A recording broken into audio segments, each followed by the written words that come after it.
राष्ट्रीय स्तर में सहरांचल भूमि सर्वेक्षण नक्शा कार्यक्रम शुभारंभ। देशर 152टी सहर ए स्थान पाई बेले ओडिशार खोर्धा, जटणी, झारसुगुड़ा और बारिपदा स्थान पाई।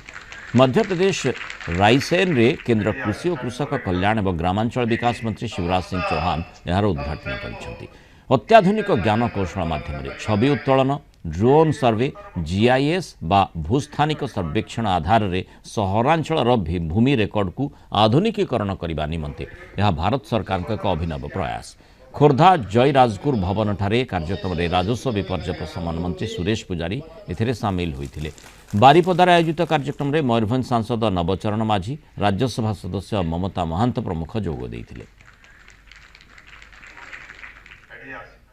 डिजिटल सर्वे हेबो, एरियल सर्वे हेबो, ड्रोन माध्यम सर्वे हेबो एवं सर्वे संगरे संगरे राजस्व विभाग मध्य ये सर्वे रे सहयोग करिवो।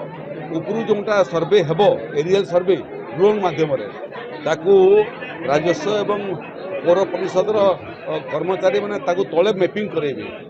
थरे से रिपोर्ट प्रस्तुत हो गला पर सर्वे एवं सेटलमेंट काम सरला पर लोक माने मध्य जो माने बासिंदा अछंती से माने मध्य निजर जमीर अधिकार पाई जिवे। परीक्षामूलक भाव में आज 4टा जिल्ला रे हेछि।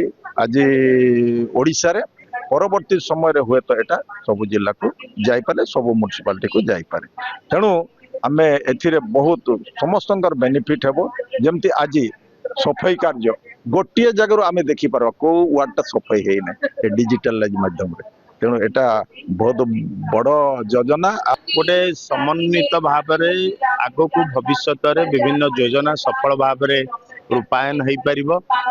से ओडिशार 4टा म्युनिसिपालिटी भितर बारिपदा म्युनिसिपालिटी को गोटे पायलट प्रोजेक्ट हिसाब से निया जाइथिबारु मु सरकार को अशेष अशेष धन्यवाद अर्पण करुच्ची।